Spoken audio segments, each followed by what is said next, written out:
Many thanks for staying with us on the newsroom. I am Abisola Adebayo. The governor of Anambra State, Charles Soludo, has said that the security crisis in the southeast was mainly occasioned by the federal government's handling of the leader of the secessionist indigenous people of Biafra, Nnamdi Kanu. Soludo explained that the sit-at-home order declared by IPOB was in protest against the alleged maltreatment of Kanu, who is being detained and prosecuted by the federal government. The governor, who spoke in a television interview on Monday, further explained that Kanu is a factor that nobody can deny. Soludo, however, maintained that in a conversation about peace and stability in the country's southeast, every major organized group needs to be involved.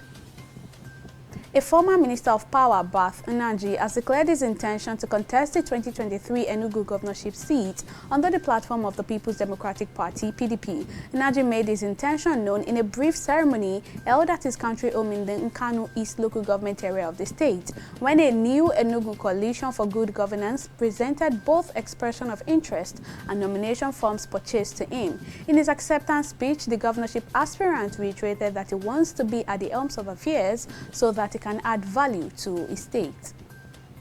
The National Drug and Law Enforcement Agency, NDLEA, said not less than 9.5 million tablets of pharmaceutical opioids, Tramadol and Exel 5, worth over 5 billion naira, have been seized at the Murtala Mohammed International Airport in Ikeja, Lagos, the Federal Capital Territory in Abuja, and Edo State by its operatives. NDLEA disclosed this in a statement signed by its Director of Media and Advocacy, Femi Babafemi, confirming that the operations were carried out in collaboration with the Nigerian Customs Service, NCS. The NDLEA spokesman also confirmed that at least 7 drug dealers were arrested in raids in parts of Kano, with 80 kilograms of codeine and pentazocine injection seized from them. Due to a recent rise in Taiwan's domestic COVID-19 cases, the country's premier, Su Tseng-Chang, has said the new cases will not affect plans to gradually reopen. In the first quarter of 2022, Taiwan reported 1,266 domestic cases and only 1 death. However, the government has been on alert as infections spiked over the past week. Meanwhile, the country has also maintained mandatory mask wearing, and almost 80% of the population have had 2 vaccine shots, while more than 50% have had 3 shots. Latest reports by the Debt Management Office, DMO, has revealed that the federal government's borrowing has risen from 278% between 2015 and 2021.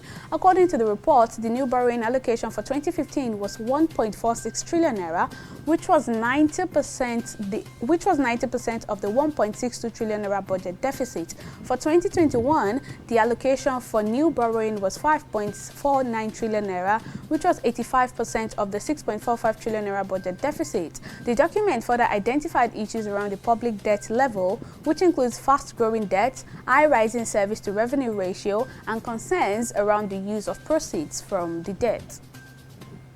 Amid economic instability and a severe fuel shortage in Sri Lanka, cabinet ministers in the South Asian country have offered resignation letters from their positions in response to calls from increasing protests.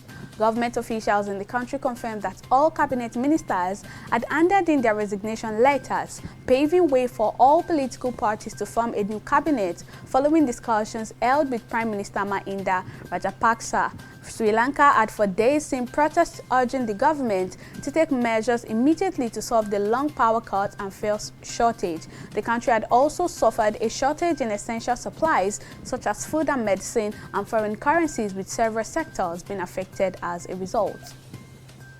Poland's Iga Swiatek has been confirmed as the new Women's Tennis Association #1, replacing the retired Ashleigh Barty. The 20-year-old celebrated her new status in style during the weekend, winning the Miami Open with a straight-set victory over 4-time Grand Slam champion Naomi Osaka. Swiatek's victory made her the only 4th women's player in history to win the Indian Wells and Miami tournaments back-to-back. That's all on the newsroom at this time. Many thanks for watching.